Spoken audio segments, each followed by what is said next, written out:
Good morning, everyone. Welcome to the Modern Market, where every day we discuss everything to do with the market. That is the crypto market, the NFT market, and the Hyperliquid market. Loaded up for discussion today. We have Bitcoin reclaiming 110K briefly before pulling back to 109. We've got the SEC chair sharing thoughts on self-custody, describing it as a foundational American value. Some interesting details there to share. And we have Hype up 14%, hit $41, just pulled back a touch to $40-something. We'll discuss Hyperliquid more. We've also got the latest on general price action and all the rest of the news that you need to know from the space in the past 24 hours.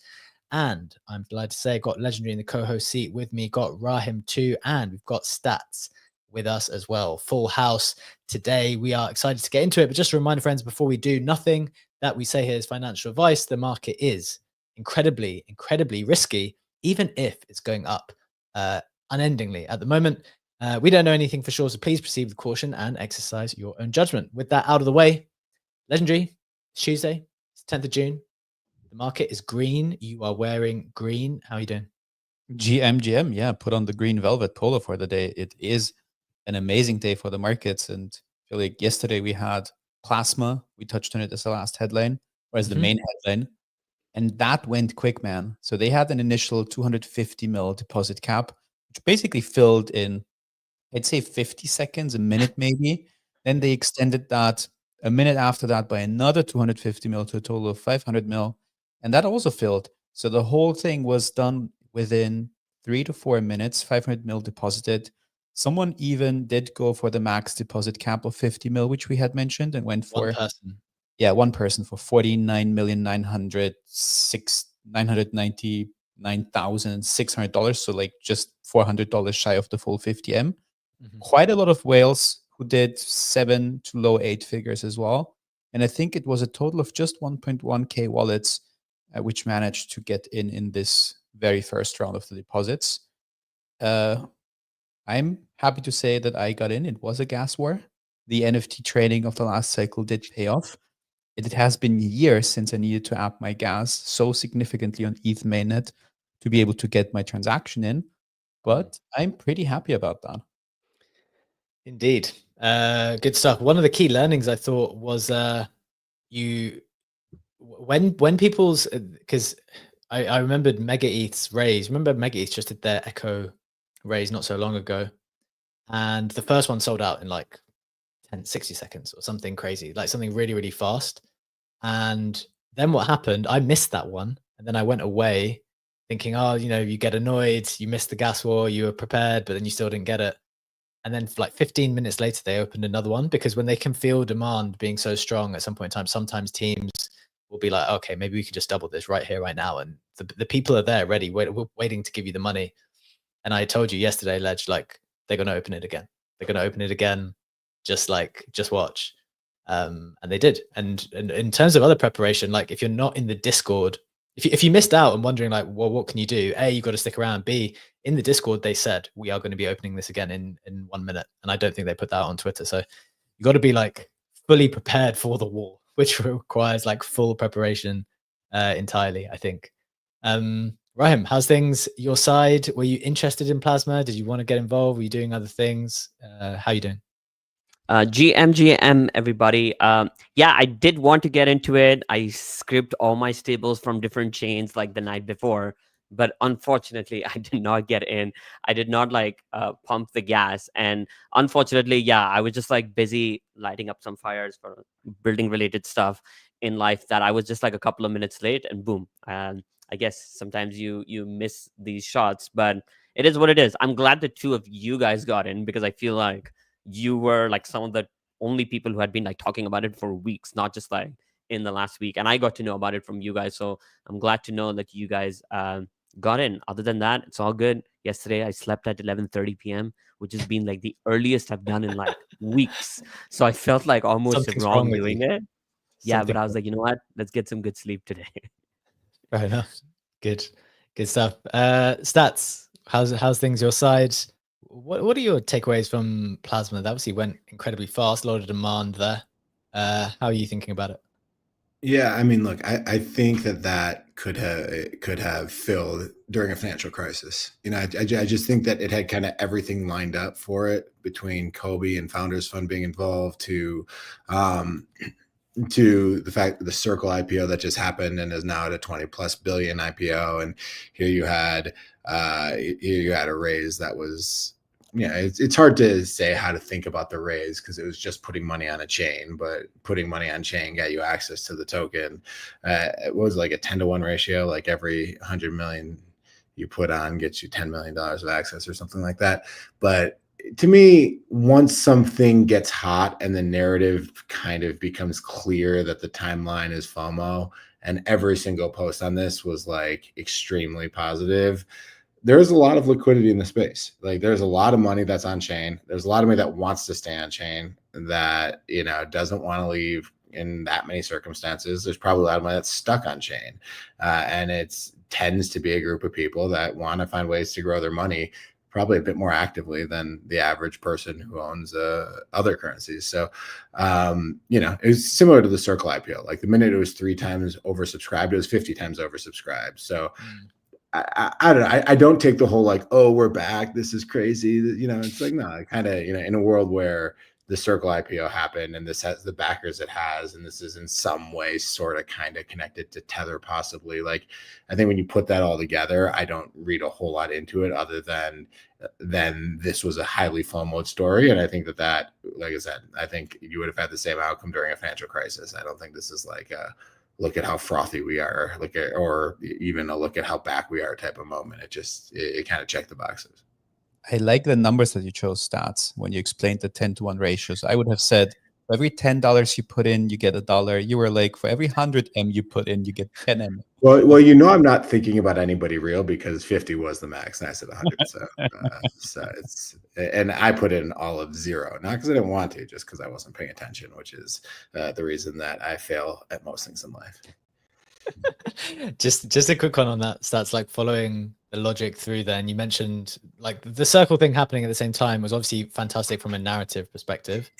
Do you think, like, I mean, maybe it's obvious, but putting that number, the circles number out there alongside Plasma is kind of irresponsible in some ways, right? In the sense that they're just completely different things. I know people are saying that this is a proxy bet on Tether, and therefore you're putting the Circle number out there, but these two things are disconnected, right? Everything in crypto is irresponsible. I mean, responsibility has never been our mojo, and certainly not when it comes to narratives and valuations.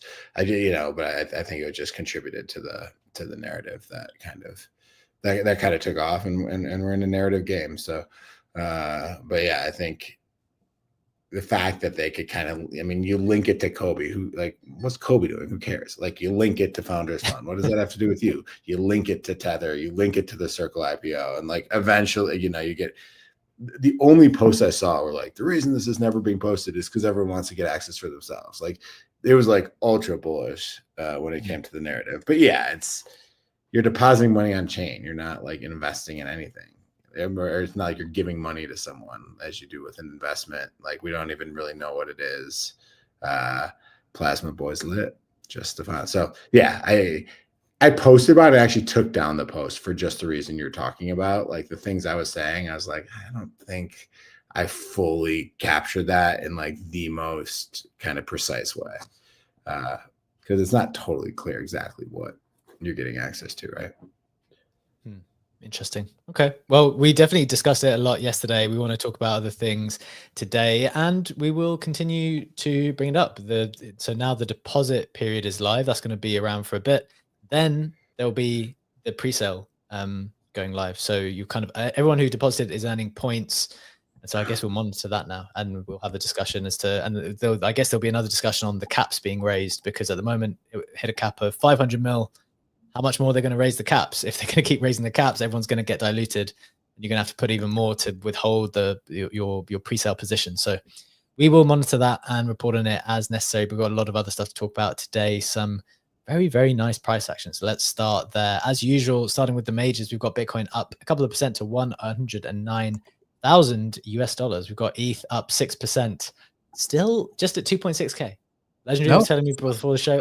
It's 2.7. It's $2,715. You have to say it. On my feed, okay, on my feed now it's updated to 2,701, so I can say 2.7. It was saying 2,693. XRP. Rounding, B-check. Didn't you learn rounding in 5th grade? Come on. No, I just go with the first two numbers. That's it. I don't round up or down. Okay. All right. XRP is flat at $2.30. Solana is up 1.5% to $158. We have Hyperliquid up 12%, past $40 now to 40.8. Touch 41 for a bit. Hype holders pretty ecstatic there, I think. And Sui is just up a couple of percent as well to $3.40. On the meme coin side of things are obviously green as well. It's a very green day in general. Doge is up a couple of percent to 19 cents. Pepe's up 8%. Bonk is up 5%. SPX, Murad's coin, is up 4%, which is actually up 26% on the week now. Fartcoin is up 13%. WIF's up 13. Pengu up 11. Mog is up 20. So it looks like ETH meme's doing pretty well. Some other single-digit moves across the board. There's a lot of green. Launchcoin up 13%, back to 200 mil. So Launchcoin, that's kind of a separate ecosystem. That main coin there is up 14, back to 200. Per is up 10%, which is one of the main memes on Hyperliquid. Getting into the headlines themselves, obviously we'll be talking Bitcoin. Maybe Ledger is going to walk us through what's going on with some of the general political stuff and whether that's affecting it or not. And I think there's some inflation data coming out this week. Maybe we'll touch on that. SEC chair shares thoughts on self-custody. This was kind of a big meeting where the SEC chair was speaking on DeFi. Rahim's going to catch us up on that in a second. And then finally, we'll talk Hyperliquid and maybe some of the on-chain stuff we've been doing there, because I think that will be interesting to people taking advantage, maybe exploring into the EVM and talking about what we've been up to.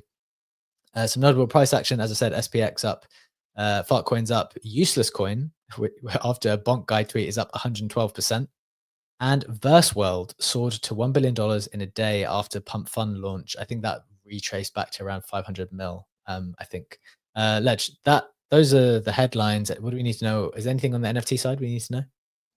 Yeah, actually, we have a lovely green day for some of the majors. That is Milady's being up 4.5%, 2.3 ETH floor. Azuki's definitely being the winner of the day, being up 13% on the day to a 2.4 ETH floor. I haven't seen any official announcement apart from the Azuki event happening this summer on their X, so I don't know what's going on there, why the move is so big.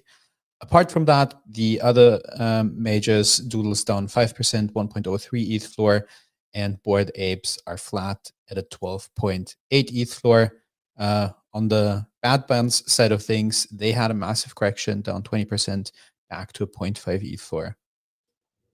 Fair enough. Good stuff. Getting into the rest of the news, we already mentioned stablecoin chain Plasma filling its 500 mil deposit yesterday in minutes. Strategy has acquired another 1,045 Bitcoin for $110 million. Orange Cap Games announces a 3.5 million seed round led by 1KC and Yuga Labs. We have Spencer, the founder, on the show with us on Thursday to talk Moonbirds, to talk Vibes, to talk Orange Cap Games. So, and probably a bit of the market as well. He's obviously an excellent trader too. So very excited to have Spencer on with us on Thursday to have that conversation. In other news, Virtuals announced the first AI agent launch on mainnet. So they're moving to mainnet, and they brought out this pretty cool video, which made it look really cool. This is definitely getting a bid just because of the video. I'm pretty certain of that. DeFi app, DeFi.app changes their investor terms one day before TGE. That TGE is going to be today. The ticker is home. There are a lot of people unhappy with the change of terms, and then a lot of people replying honestly, which is they're allowed to do that. That's part of the game sometimes in this industry and in any early venture investing. So people are not happy there, but that's part of the game. I think Maindex on Blast Thruster winds down. Redemption procedure initiated for investors. Blast clearly going down the strategy of building everything themselves. I think there's almost no builders left on Blast apart from the team themselves who are building their own apps now. So that seems to be the route they've taken. That's the roundup. Before we get into the main stuff, let's find out what people are interested in. Stats, maybe coming to you first here. Before we get into the main stuff, Before we talk Hyperliquid, before we get into Bitcoin and the SEC chair, is there anything else from the roundup or anything else that's catching your attention? Oh, you're still on mute. That's still on mute. You're on mute. Oh, am I on mute? No, Yeah, now you're no, good. I'm unmuted. Sorry about that. I mean, the blast one a little bit. Like I tweeted about it a month ago because I wrote a very small check for them, and so I was aware of this, and they asked me to take down my tweet, so I did. But like, yeah, I mean, I don't think the intention was to have every single builder leave. I think that was very contrary to the way they talked about it. But obviously, there's not a whole lot of there. I think at this point, yeah, I'm a little bit less like nonchalant about changing the terms the day before TG. I mean, maybe it makes sense, but I think, that's not cool because your investors putting money and there's a trust relationship there, and I don't think people should just be able to break trusted relationships. I mean, the recourse against that ultimately is that people end up not wanting to do business with these guys in the future. But when the transaction's already been done, like to change terms the day before TG is not something that I think is a great thing about like the fact that it perhaps, I don't know the details, but perhaps the fact that it can be done is not something we should be proud of. So that jumped out at me, obviously, like the ticker action just with hype at 41.3 now, Fartcoin at like 1.28. Like it definitely feels like I guess hype's not really considered an alt at this point, but it does feel like there's a bit of an alt season returning. You said Azuki was up, anime, I think was up like 80% or something like that, or at least over the past week. So starting to see some animal spirits return to a bit wider range of assets, which makes the space more interesting for sure. Just picking up on the TG discussion to provide some details on what exactly changed and how it changed for DeFi.app.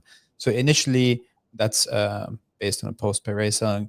She said it was a 33% unlock to be unlocked in May 2025. That was the initially planned date for the TGE. That was what was communicated during the raise. And now the change is 0% unlock at TGE, added 12-month cliff, and the first basically portion of that to be vested in June 2026, where you would vest 25%. And then the remaining 75% vesting monthly over 36 months. So that is roughly 2% per month. And I find it infuriating when it changes that much. I get it that maybe you have to adjust a bit for an exchange listing. And instead of your 15% unlock at TG, might have to scale down to 10%, might have even to scale down to 7.5%. But to me, going from 33% unlock to 0% unlock and a 12-month cliff added is such a material difference that I didn't put money in this, but and I know they can do it, and I know that I've done a lot of. I would challenge that. I don't know if you actually legally can do that. Like that, like the only way you legally can do that is if every term is just nonsense. Like you do sign contracts when you invest and you send your money to someone. I don't know for this one, but often they have the clause in there. Often they have clauses. I agree. You could challenge that legally, but often they have a clause in there that says, up until TG, we can change the vesting terms. That certainly could be challenged and also would probably depend a lot on the jurisdiction. But I find it very frustrating that this seems to become more frequent with some protocols. But as you said, Stats was perfectly right. Like if you did this once, like the trust is gone and whatever they will build next, hopefully someone will remember and will point out that, this has happened in the past. I mean, it strikes me like maybe there is that term, but it's like when you think of a fundraise, think valuation investing. Like those are the terms you go in on. And I've never been in a financial relationship where someone can just change the terms like midway through. And I think one of the things they lean on quite a lot, Stats, after we've made, I don't know how many, we haven't been through it too much, Ledger, I don't think, but like a couple of times, one of the things that teams really like to lean on is as you get towards TG and as these centralized exchange listing conversations start happening, they'll just try to blame the exchange for everything. And maybe it's true, maybe it's not. I'm not a party to those conversations, but they'll really be like, look, guys, so sorry. This is what we need to do if we want to do that. Like, we're going to have to make the sacrifice kind of thing. The one thing I would say, though, for people like to just see some warning signs maybe beforehand, because I think this has been true maybe over a few different teams over time, not some of which I haven't got involved in. But I think something for maybe the more careless teams, they're just throwing out like deals quite early that are very unrealistic. So someone shared a screenshot of like one of the deals that one of the teams were offering recently. And it was like, it was in exchange for marketing services, right? It's like, we're going to give you this many tokens on TG. It's going to be free. You just need to do this many tweets and this and this and this. And then if you run it through your head, it's like, okay, you're offering me this. How many other people are you offering this? How many other people are you going to give this unlock to at TG that's like completely liquid? Now that everyone knows that when these centralized exchanges look at people's terms, they say no to all of these things. Like, what's the realistic outcome there of you actually getting those tokens liquid in the way? So in a way, it's like them, I think, almost knowingly are trying to get free marketing because they know that the centralized exchanges aren't going to let them give these tokens out for free. So that's just something I'd like be aware of as people start to maybe get more prominent, start to have these deals put in front of them.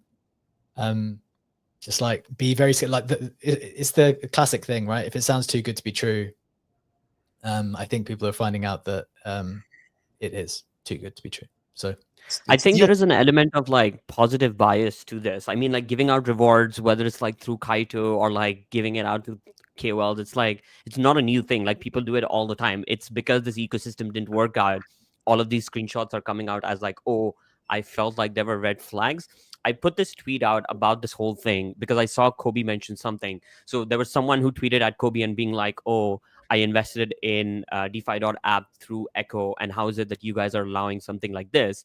And Kobe responded that a lot of times we actually ask these ecosystems to put TBC in their vesting terms when they are raising money. But I'm just like, this is the tweet I put out. So I was like, okay, how much is this to be blamed with centralized exchanges? Because if you're raising money 2 years prior, are you actually able to have a deal with an exchange? Because Kobe was like, if you haven't locked in an exchange, you should put TBC on their platform. But if your product is coming out 2 years later, can you actually even get a deal? And if that's not the case, like, how do you work the system out? Like, what is right? What is wrong? Like, obviously not taking the side of DeFi.app. And I completely agree with what like Ledge was saying. I think going from 33% at TG to 0 is a massive difference. But I just feel like I feel like we've relied so much on Binance listing and Bybits that like they end up controlling. It's the same thing that happened with like the Zilla Games token that like, they ended up changing the tokenomics because of Binance listings. And I feel like this is where things like Hyperliquid and everyone who's kind of trying to decentralize the power that Binance or some of these top exchanges have, I feel like that's the answer to this. Because yes, on some level I get it from a user, from an investor. I feel like I've been rugged so many times of having TG terms change. But when you're a builder, like, do you realize like 2 years ago the landscape of altcoins and like demand for altcoins and listing and stuff was so different to what it is right now that I just can't imagine. I don't know. I would love to be educated, but can you actually speak to Binance like 2 years prior and be like, oh, will you launch my token in 2027 when I release my product? I don't know. I'm curious to learn about this, but I feel like it's a lot more intricate that sometimes we think about it. And I just feel like we need to decentralize this power of exchanges to maybe weed out what actually are like the scammy projects and what are actually just like they have their hands tied by regulation or these ecosystems. Yeah, it's a good point. Like it's very, very hard to telegraph out multiple years. And as you said, like the market for centralized exchanges really, really changed as they started to realize that people didn't really want these tokens as much as they would before. So it's a fair point. Interesting conversation. Ledge, anything catching your attention before we get into the main stuff? No, that was honestly the main thing I wanted to touch on. And I'm glad we had the discussion, yeah. Let's keep it moving then. We're going to get into the main headlines in a bit, but we do have our Polkadot explorations segment back. We'll continue to work with Polkadot over the next few months. So Ledge, I think you've got some interesting yield farming information to bring us.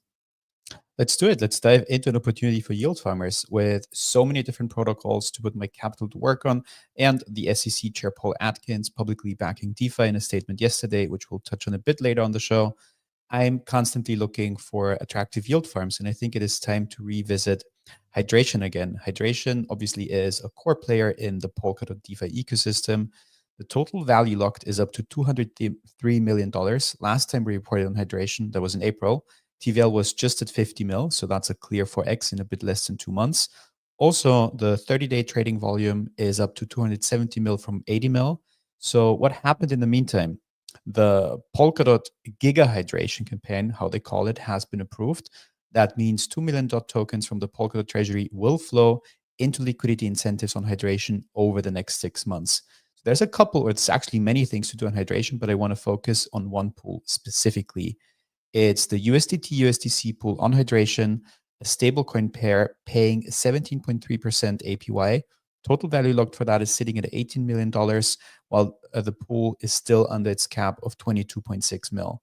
You can provide liquidity using either USDT or USDC and withdraw your funds at any time without any lockups. So obviously the big question as always is, where does the yield come from? The yield in this case is generated through two main channels. First of all, the swap fees. So traders exchanging between USDT and USDC, you receive a percentage of those transaction fees as a liquidity provider. And then second, that's the big one, the incentive program that is running this campaign that I just had mentioned is responsible for the majority of the 17% APY. And that comes from farming rewards distributed in V.dot and HDX, which is Hydration's platform token, through this liquidity mining initiatives. Quick touch on the risks. There's three main risks to keep in mind: depegging, protocol risk, and reward adjustments. Again, we said it's a campaign that's only set to exist for the next 6 months. So do make sure to make your own research and also make sure you're comfortable with the outcomes and the risks. Some final thoughts. Hydration has clearly picked up a lot of interest over the last 2 months. PVL is definitely reflecting that, and I think we'll revisit that protocol to talk about some of the other yield opportunities there. Thank you to Polkadot for sponsoring this segment, and stay tuned for more Polkadot explorations. Like it. Good opportunities for yield on Polkadot as summoned by the words Polkadot. Funky joined us immediately, hand raised. Funky, welcome to the stage, my man. What's going on with Gig.dot here? Do you want to just conclude this for us? Yeah, sure. No, I'm glad that you guys are picking back up the Polkadot explorations. This is really exciting. So Gigadot just they originally asked for $5 million across a year. The community went like just bananas over it. It was a really, really contentious proposal for on-chain voting. What they decided to do was say like, hey, listen, we'll give you back 3 million of the DOT. We'll start with 2 million DOT. We'll do it for 6 months. Prove that this is going to bring some additional interest to the ecosystem, so on and so forth. So I think that this will be something that does get renewed. I mean, and granted, time will tell. And there's a lot of other important things. Like if you look at Law McShiz, he's one of the team members. There's going to be a Giga ETH coming. So very similar to what they're doing with DOT. They're going to make a Giga ETH where it'll kind of be this looping where you're lending out your ETH and then you're going to kind of earning yield from both things. So for those who are holding ETH and maybe want to try some stuff out on hydration, this is another good opportunity that's going to be forthcoming. And another one too, as you guys know, big Bitcoiner, right? Like threshold Bitcoin, TBTC, that's what I typically stack on there. That pool is paying like 12%. And because the way the Omni pool is constructed, you have very little IL exposure because you're earning what's called like the H2O token to kind of offset the IL. I've really lost almost nothing. And I don't have like a crazy amount, like a tenth of a Bitcoin. But like it's, for 12% on Bitcoin, that's pretty damn good. So like it's another good option for people who are playing around in hydration. Always happy to answer any other questions too. Love it, man. Appreciate the additional context. As you said, it was an interesting governance proposal and discussion that took place there. So appreciate the extra info, Funky. Let's keep it moving though. Let's get into the main headlines for today. We've got three big ones. We've got Bitcoin booming back to 110K. We've got the SE chair's latest comments. Rahim's going to deal with that in a bit. And then we're going to be talking Hyperliquid to close the show. Legendary, kick us off, please. Bitcoin, 109K, hit 110 for a bit first. What's going on with Bitcoin, and maybe just some general thoughts on the market?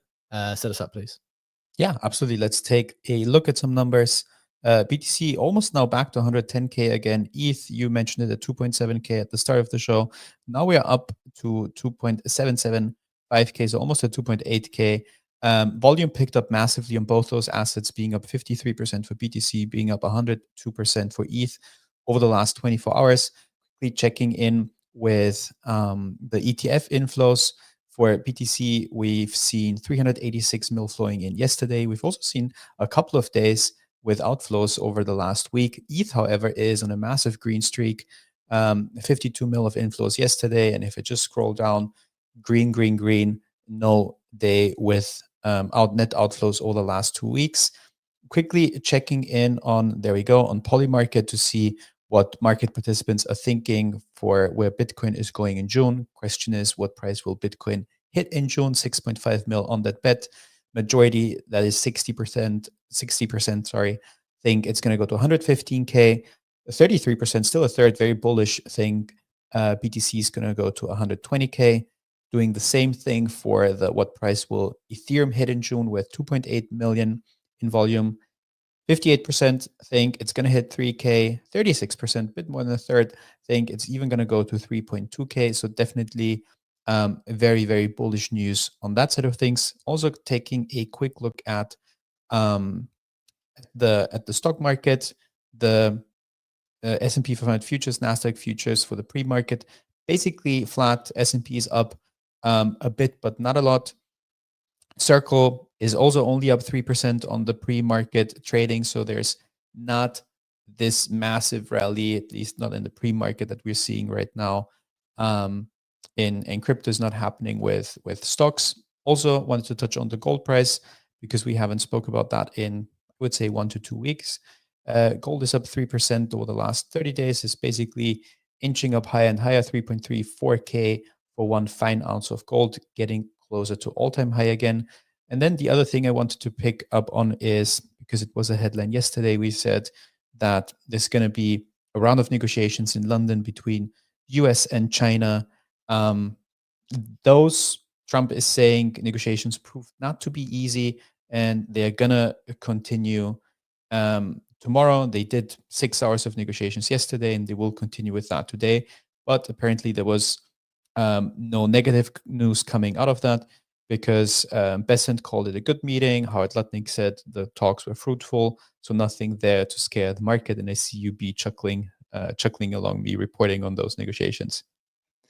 I just think it's just farcical. It's farcical how it's just like they're just having a normal meeting, a trade meeting, and I don't know. These people come out and they're not even necessarily telling you the full truth anyway, but the market will react to it. It's like, okay, Besant said it was good, Lutnick said it was excellent, and then we have to talk about the extent to which we think, is it good or is it excellent? Maybe it's somewhere in between. So maybe the market can go up 1% instead of 2%, or something like that. I don't know. It's I think my general thought is now to get less lost in the individual moments and the individual skirmishes, because there's a lot of skirmishing, I think, and like that's not indicative of the general direction of travel. I think the general direction of travel is it's going to get sorted out in some way. Yes, there will be tariffs, which is materially more challenging than when for trade than in a world where there were no tariffs. But the market's kind of digested the idea that there will be tariffs now. But I don't think it's going to be so obtuse, so obstructive, to global trade, that it's going to like really floor things. I think the general direction of travel is good, and if you couple that with maybe what Raham's going to speak about in a second, the DeFi stuff and the regulatory side and the Bitcoin buying and all of this stuff, like these two things, as it relates to crypto, I think we need to be looking at these things together. You pair it with that stuff. I don't know if you saw this commentary yesterday, guys, but is it Bo Hines came out yesterday and said that they will be, and again, we're still doing the similar thing of just going on, people's quotes, figuring out what they're saying and extrapolating all kinds of things from it. But they said, I think this was yesterday, revealed that the Trump administration will unveil the architecture of its strategic Bitcoin reserve in short order. Again, like maybe we know this stuff is coming, or we've got a sense that it's coming, but I feel like it's getting hotter, like it's getting closer. And I'm not sure if people necessarily saw that comment. Did you guys see that? I did not. I didn't see that. Okay. Well, there we go. So I think that is pretty good as well. Ledge, any reflections there on my additions, and then I'll come to the other boys. Overarch summarized your line of thought perfectly. Overarch said in the YouTube comments, market being headline driven is brain damage era. Yeah, maybe that's the case. Stats, coming to you here. What's your kind of headline read of some of the skirmishes that I was kind of talking about? Skirmishes between maybe on two sides, US, China skirmishing around, and then also maybe domestically, there's been a few skirmishes, whether it's to do with the big beautiful bill, whether it's to do with the maybe more violent skirmishes, which is kind of some of the riot stuff happening. Any thoughts there, and as they relate to the market? On the China stuff, I think there was a stretch there where you really wondered if this administration was prioritizing kind of tariffs and upending a lot of the global world order for the sake of other goals that the administration had. And, I think that was when markets really tanked. And I think the markets have pretty much said this isn't really something that's going to have that big of a deal, an impact on global world order going forward. I mean, if you look at US imports, which is what mainly gets tariffed, I think it's something like 3 trillion a year. So you throw a 10% tariff on there. It's not nothing, but it's not massive if you look at like kind of the market cap of the stock market or overall risk assets. And in the absence of something crazy, it just feels like the strategy has shifted towards a much more market-friendly approach, and and that we're kind of just going to be sticking around the status quo. And in that context, I don't think like what Lutnick or Bessent says after these meetings makes all that big of a difference. In terms of, I don't think what's happening in LA is impacting the markets as much. That's not something I generally like, get into those views too strongly on something like this, because I don't think that's having a huge impact on where markets are. I'm always interested in like the Elon Donald Trump relationship. It feels like Elon has kind of shifted towards being a bit more Trump friendly because they're united around these LA issues. But I personally think Elon's forever off the island. I don't think Trump is like Putin, where Prigozhin felt like he was kind of forgiven and then he fell out of an airplane. I don't think Trump's like that, but I also just don't think I think Trump, especially after his first term, where he felt like people who weren't really loyal or aligned kind of got in the way of his agenda. I think like Elon has pretty squarely put himself into that column, and I don't think people on the left in the U.S. like him, no matter what he says anymore, because he was so anti-left, and he still is so anti-left. And I think right now the MAGA diehards don't like him because I think he's already kind of. So I do feel like Elon is ending in a very weird spot here, where he doesn't have too many huge fans. Although outside of crypto Twitter, I think like our space tends to be pretty pro Elon because he's kind of right up the alley of where a lot of our demographic is. But a little bit interested in watching that, and that did impact markets. Like when Elon and Trump had a little skirmish, that was not good for markets. So that's something I'm interested in following, but there's not a whole lot of exciting news there since Friday, I'd say. You can put that interest to work on Polymarket. There is a bet for that. Trump and Elon publicly reconcile by Friday. Currently at a 12% chance. Yesterday was still at a 25% chance for that to happen. So you can either take the directional bet and make an 8x if you think they're going to reconcile, or go the other way around and bet no. If you're going to do those bets, though, spend a lot of time looking at the terms, because what is publicly reconcile? It's like a handshake, with a handshake. But, like who spit on their hand before they shook hands, like you can, it's a very ambiguous term. And the explanation is the market will only resolve to yes if both Donald Trump and Elon Musk make public statements clearly indicating a mutual reconciliation. Individual statements indicating reconciliation will not qualify unless reciprocated. The question is if a quote repost or a quote. Well, yeah, I mean, Elon has already kind of like tweeted stuff about how he loves what the president's doing in LA, and Trump has said that he's not going to sell his Tesla. Like, so have we reconciled here? Like, what do you got to do here? Like, commit to a lifetime of happiness together. There we go. That's there it is. Public reconciliation. Okay, cool. So yeah, we'll keep an eye on that stuff. It's very helpful to have that conversation because like there's a lot of stuff going on. Just trying to figure out what is the most impactful for markets, I think is helpful. Rahim, either any thoughts on this, or should we? I'm conscious of time. Let's move it because it's kind of related to the industry, obviously. Let's move it through to the SEC chair news. There was this interesting, I think it was a roundtable yesterday where the chair was speaking about DeFi and some big changes in sentiment and changes in strategy, the way that the SEC would be viewing DeFi. So what do we need to know here? So Paul Atkins, who's like the new commissioner for SEC, appointed by Donald J. Trump, came into power in April. They put out like this tweet, and it was funny because they put that purple thread emoji when they did that thread. I just find it hilarious when companies. I remember Gary Gensler doing that as well. But they essentially went down this like deep discussion about like DeFi as a whole. I would argue that this is like one of the most amazing news that came out in like the last couple of weeks, because they mention a lot of specific things. If you guys remember that famous video of Gary Gensler being questioned about asking, is Ethereum a security? What counts as a security? This and that. Like, he wouldn't be able to define bits and pieces. And I think what's come to light is there's a lot of clarity internally what certain things are. And they mention a couple of things. So he says, and I quote, DeFi embodies the American spirit, economic liberty, property rights, and open innovation. So they speak about essentially like mining, validating, staking as a service, as not being considered a security, that none of these transactions come under that. This is probably like the first time we've had like such a deep clarity on what this entire ecosystem is. For people who don't know, like Paul Atkins has been like very advocative towards innovation when it comes to like financial tech.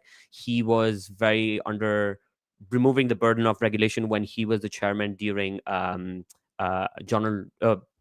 President Bush's period as well. He was also part of this ecosystem called Digital Chambers Token Alliance, which apparently is a advocacy group to help other blockchain ecosystems to get regulatory understanding or whatever. So he's been very pro DeFi and pro, like, you know, like us moving in like a better innovative environment. He also mentioned that publishing like code and wallet software shouldn't be considered security. So he was defending a lot of like self-custody and open source development, which I think is pretty amazing because it goes down, again, the ethos of what crypto means like. And he did mention that we shouldn't be like forming rules around like certain regulation that was written in like the 1930s with centralized finance to basically control what like this new age of like digital finance is supposed to be. So yeah, I think like they went down like a deep rabbit hole about discussing what this means for the future of crypto in the US. He mentioned that he's already pushed his staff to basically set up ground rules and laws that they can send out, where people can place them for like DeFi rails in their companies, in their firms, understand and enable like on-chain issuance, settlement, and clearing, and build like a proper path where people have an understanding of what self-custody is going to look like and what are the rules and regulations that they need to be aware of. So there's a lot more regulatory clarity when it comes to DeFi. Yeah, thanks very much for the summary, Rahim. A lot of big bits of information there. Just to maybe summarize, mining, validating, and staking as a service will not securities transactions. There was not a lot of clarity around that before. As you say, self-custody and open source devs. There should be no more chilling effects on developers. We should not conflate infra builders with financial intermediaries. As you say, a lot of good stuff here. Legendary, what did you think about this news? I saw a bunch of people, and you're very hot on Europe, for example, once again kind of bemoaning.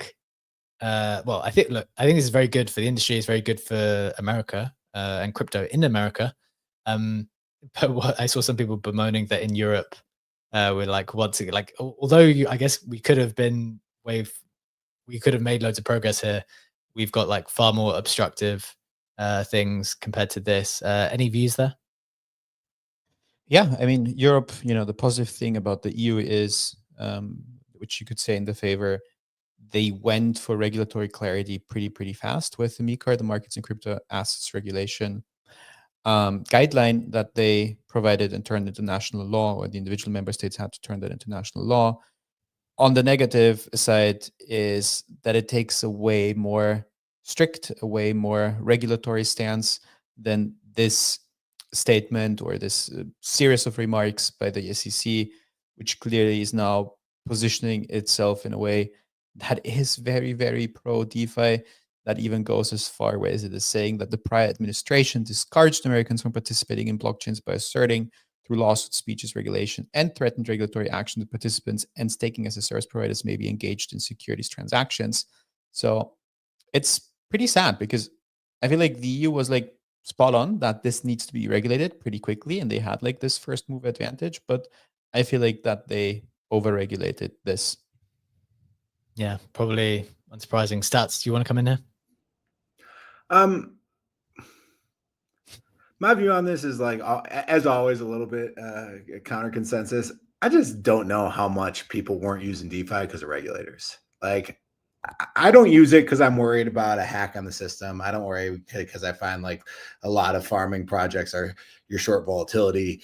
I mean, particularly if you're making markets on Uniswap or whatever, like that's basically a short vol trade for one of the most volatile assets out there. For me, and I'm not like a lawbreaker or like kind of, I'm doxxed. I'm not like, regulatory just never really crossed my mind as a factor for why I was doing this. And, I still like didn't get super involved in a lot of the more DeFi stuff just because people were getting hacked all the time. Like you read every day about a new protocol that got compromised. So I don't know. I'm not totally convinced. Like, I think that these things are good symbolically. Maybe they're good for coin prices. Like, are we about to see a new flurry of activity in the US that we don't see in Europe? Like, what does that even mean anymore? Like, am I going to start doing stuff that Legendary is not doing because I live in the US and Legendary lives in Austria? Like, come on, so I don't know. I think that the timeline gets a little bit more excited about this than the actual impact is. I think we're all kind of playing the same game here. And these things are like nice little headlines. Stats with the facts, man. Love that. So that's kind of my bit more.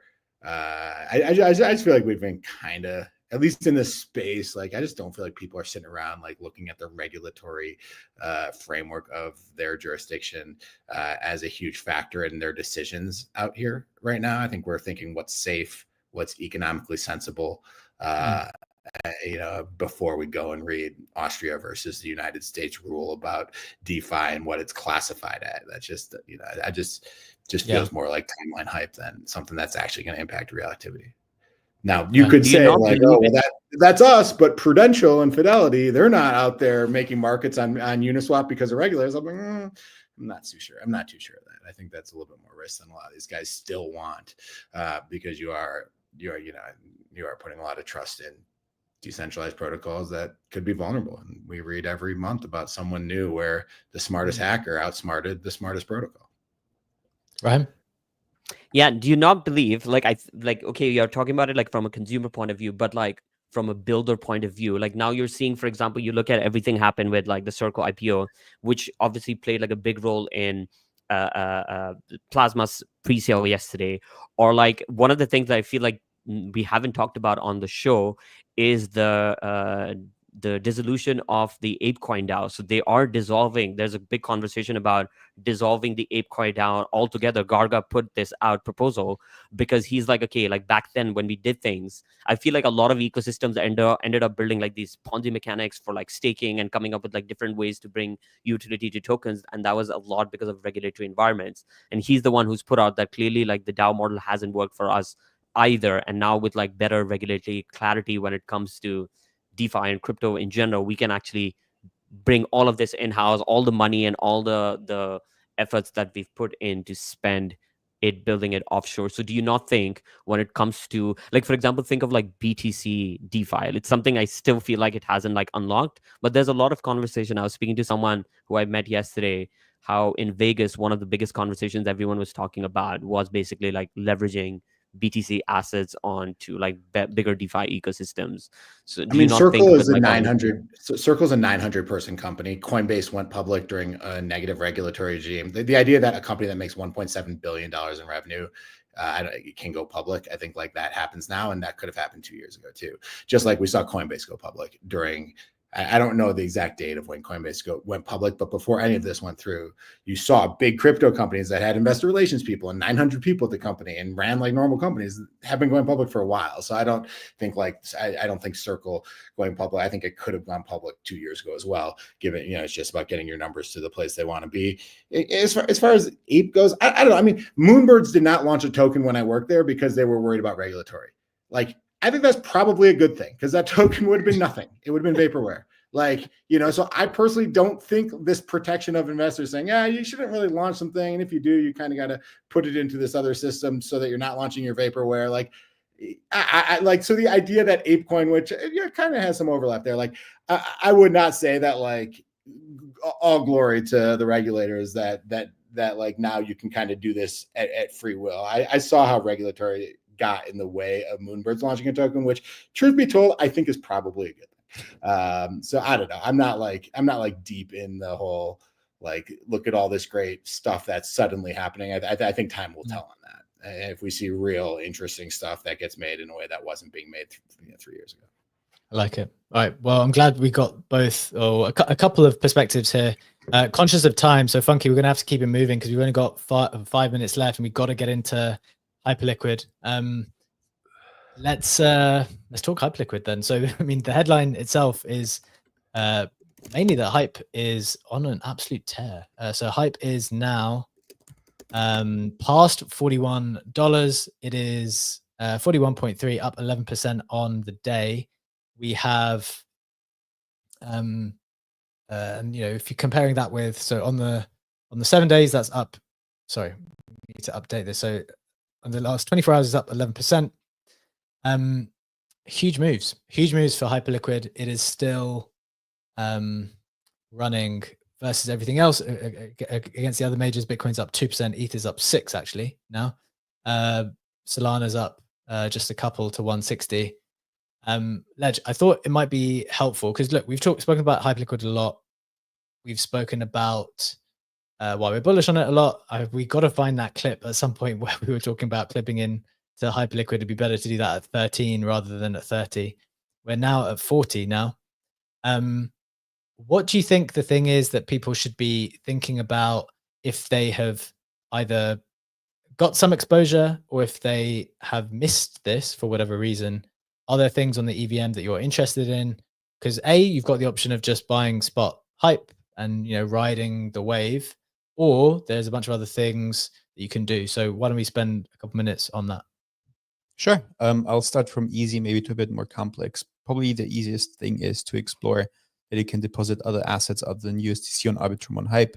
You can go for ETH on Mainnet, Solana, Fartcoin, Bitcoin, obviously, which then are together the unit assets, unit being that protocol on Hyperliquid, which brings exactly those assets natively to Hyperliquid, which we spoke about, and where we think that this might be worth your while because there is a chance that a unit token will come into life at some point in time, and having some exposure to that could be significant. So the easiest thing probably would be to deposit some of your ETH or BTC or Solana onto Hyperliquid. You could go on and do some spot trades with that if you wanted to.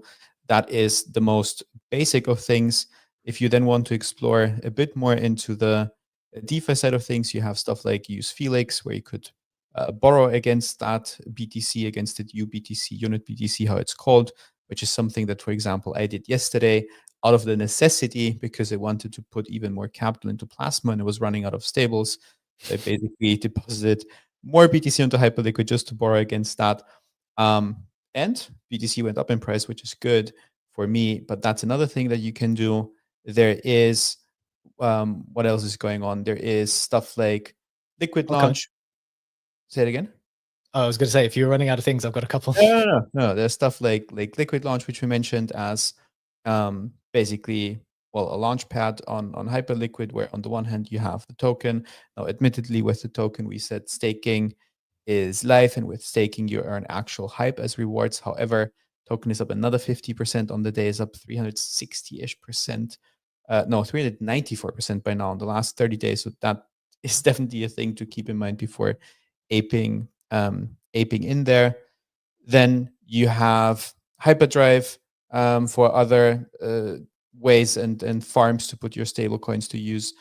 you have liminal, which is the thing where I have the most money in. I mentioned it the last, just because the deposit cap for that is closed. What liminal does is you can basically deposit when the cap's open again, which they certainly will at some point, USDC into liminal, and then farm a funding rate, a delta neutral funding rate, a strategy between BTC, basically being long on the spot and short with a perp, and earning some nice yield on that.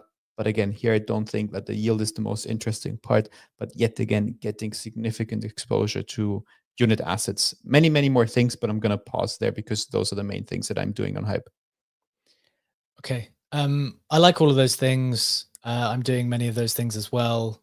The two points I wanted to touch on why I think the ecosystem is, well, look, it's already been doing well, right? We've been talking about it since $10 or 12, 13, 15.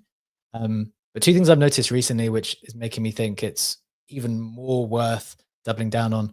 One is the culture of, like, for me, it was not usual to have a protocol like Liquid Launch decide to give all of its revenue to stakers. Like, it's just not common. Like, people talk about all of these revenue generating protocols. People have been thinking about Uniswap turning a fee switch on forever. And, they just did it without any fanfare, without like big drama. Just like they did it one day, and we staked all our tokens. I think that the principal amount is now up 3 to 4x, and we're now earning in Hype. It's like, okay, so that's pretty cool. And I feel like that's kind of coming from the culture, which is, and simultaneously, yesterday we announced Unit, which is making all this money by bringing all of these bringing all these assets onto Hyperliquid Core. They brought Bitcoin, they brought Fartcoin, they brought ETH, they brought Sol. So they're making all this money because they were the people to bring those assets to Hyperliquid. They were making, with those fees that they were earning, they were buying Bitcoin, ETH, Sol, and Fartcoin. What they're doing now is they're selling some of those and buying Hype. So because I think at the top end of Hyperliquid, they've got this culture of like, we're just buying this token back over and over and over and over again. That is the best thing for us. That is the best thing for users. I feel like that's kind of permeating a little bit further. It's like spreading downwards, and other teams are going to continue to say, okay, well, we're going to do the same, or we're going to give it all back, or we're going to do this as well. And so obviously that means they need to have a meaningful stake of their own token to still participate in the upside. But I think that's definitely something I've noticed. There was a second thing. Go on. I was going to ask, because I've been looking for this. Do you have the details on how, like, what the actual mechanics are of the returning of capital to token holders? Like, what percentage of revenue? What's the process? I mean, I know that there's the assistance fund that seems to buy, but like, is that what you're referring to here, or what's the mechanism? Yeah, so I'm pretty sure this is the right number, but I would need to double check. I'm pretty sure it's 97% of the funds that the money that they make goes back into buying Hype. So that's the assistance fund, I think. Correct. Okay. Yeah, and I think there was a statistic here. Let me just try to find it. It's pretty crazy, like the amount that the assistance fund is up to. We have part of this good group that shares some of these details. Let me find that number. Protocol uses 70% of daily trading revenue to buy back Hype tokens. As you said, that's roughly $1 million a day, and more than $850 million worth of tokens have already been repurchased. Correct. So there was another number of what the assistance fund's now worth based on the Hyperliquid. Here we go. The Hyperliquid assistance fund has purchased 24.3 million Hype, an average price of $14, totaling a $342 million cost basis, with profit exceeding 650 mil. So the assistance fund is now worth over $1 billion. But that profit is only profit if they dump those tokens. Sure. So it's not. Presumably. I mean, like, one of the interesting things is, why aren't they burning it? Well, apparently, I need to double check this as well, but apparently all of the fees on Hype EVM get burned. Yeah, they do, but that's a small number compared to the assistance fund.